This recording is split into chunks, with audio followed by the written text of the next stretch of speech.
Olá pessoal, saudação. Vamos estar aqui a resolver um exercício concernente ao fluxo de potência. Onde é que está?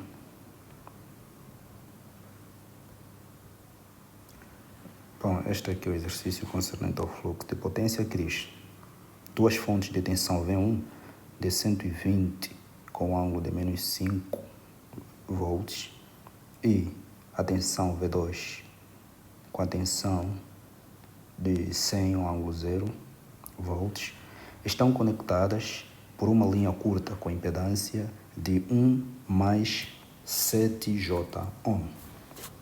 Então, ele pede-nos para determinar a potência ativa e reativa que é dada ou recebida por cada fonte e também pede para calcular a perda de potência na linha de transmissão.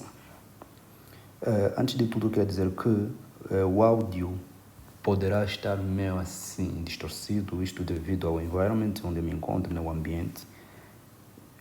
E espero que possam perceber, né? Este é o motivo pelo qual eu dou esta informação, para não ter críticas vindouras acerca disto. Então, eu já tenho aqui um sketch do teor mencionado. Diz que é uma fonte de 120 com ângulo de menos 5, né, da tensão, uma impedância na linha de transmissão que é de 1 mais 7J ohm, e a fonte 2 é de 100 com ângulo de 0 grau. Isso também volts, a unidade da tensão. Eu queria aqui mostrar a calculadora que eu estarei utilizando para fazer a resolução deste exercício. Estarei fazendo a resolução desse exercício usando uma calculadora que eu tenho aqui manual, que é a Casio FX 991EX. É uma calculadora que eu sugiro aos praticantes, né, de cálculo usarem, porque nos facilita muito quando a gente nos depara, né, com o cálculo envolvendo números complexos devido àquelas transformações de forma polar para retangular e vice-versa. Então, tendo em conta esses parâmetros, então a gente está em condições de resolver o nosso exercício em questão. Primeiramente, para este exercício, a gente vai querer saber qual é a corrente que a gente vai chamar de a corrente I12, que representa a corrente que vai da fonte 1 para a fonte 2.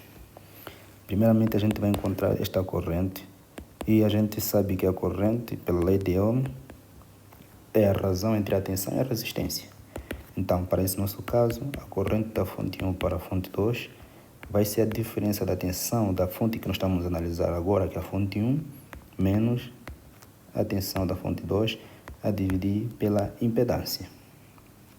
Fazendo aqui as devidas substituições, vamos ter que a corrente que vai da fonte 1 para a fonte 2 será igual a 120 com ângulo de menos 5 menos 100 com ângulo de 0 grau, a dividir por 1 mais 7J. Então, isto aqui implica dizer que a corrente que vai da fonte 1 para a fonte 2 será igual. Aqui é onde entra a calculadora, porque estamos em divisão de números complexos, ou seja, subtração de fração com o mesmo denominador, mas podemos ver que no numerador nós temos um número complexo na forma polar e no denominador um número complexo na forma retangular. Então, para a gente fazer essa operação, ou o numerador a gente converte para a forma retangular, ou o denominador a gente converte para a forma polar. Mas para evitar esses cálculos, na calculadora que outrora mostrei, facilita muito esses cálculos. É simplesmente meter esses valores na calculadora e a gente vai obter o resultado.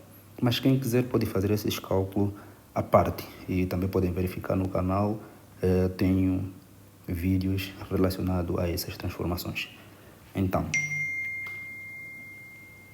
estes valores postos na máquina calculadora, a gente vai obter um valor de 3, vamos meter bem esse 3,135 com um ângulo de menos 110,02 grau. Isto aqui ampere. Agora a gente vai calcular a potência aparente complexa, que será igual a tensão vezes o conjugado da corrente. Isso implica dizer que a potência aparente que sai da fonte 1 para a fonte 2 será igual à tensão da fonte 1 vezes a corrente da fonte que vai da fonte 1 para a fonte 2, neste caso a corrente complexa.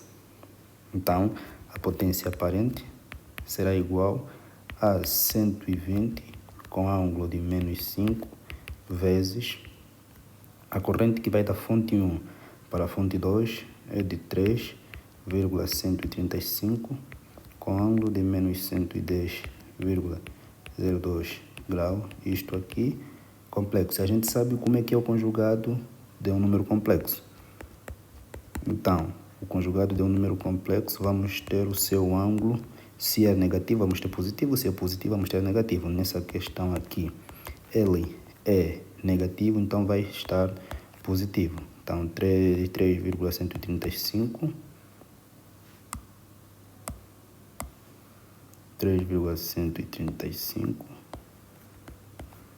com um ângulo de 110,02 grau. Então, a potência aparente que sai da fonte 1 para a fonte 2 será igual. Então, aqui é a mesma coisa, né? A gente vai fazer a multiplicação, pode-se fazer diretamente aqui, 120 vezes 3,135.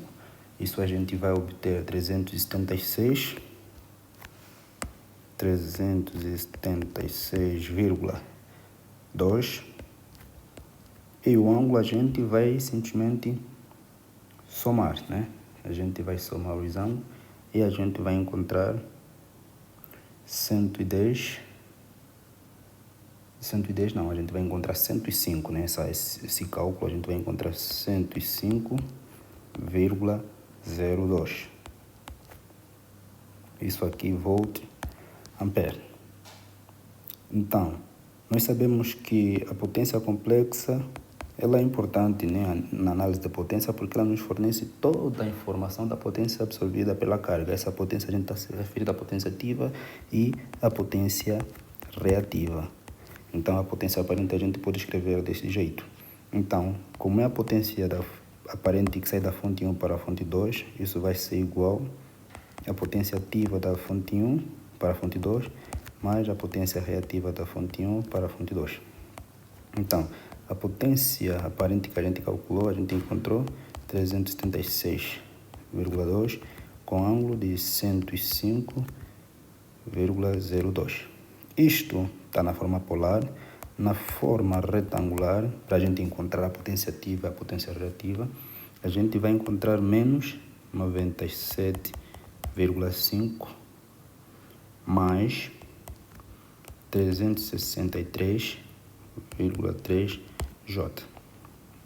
Então, isto aqui implica que a potência ativa que sai da fonte 1 para a fonte 2 é de menos 97,5 watts e a potência reativa é de 363,3 volt ampere reativo.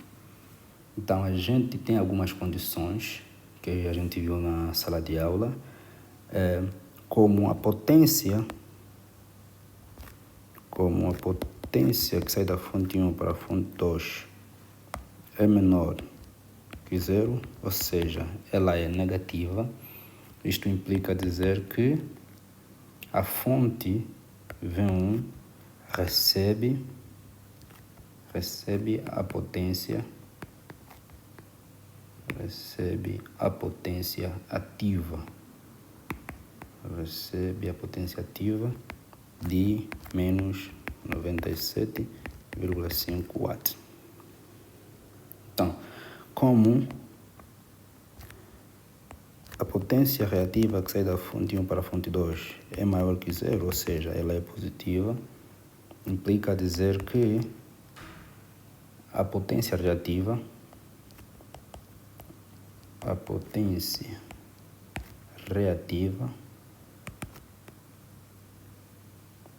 vai ou sai, né, da fonte 1 para fonte 2.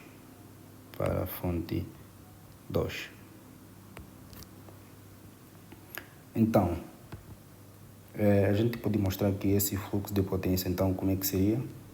Implica dizer que a fonte V1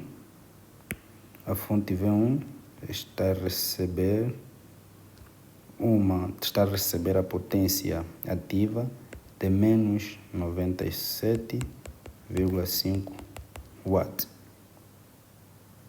E a fonte V1 está a fornecer, posso meter aqui, né? Vamos supor que nesse sentido, está a fornecer a fonte V2, né? Nesse caso que está a receber uma potência reativa de quanto é aquilo que a gente calculou, de 363,3 volt ampere reativo.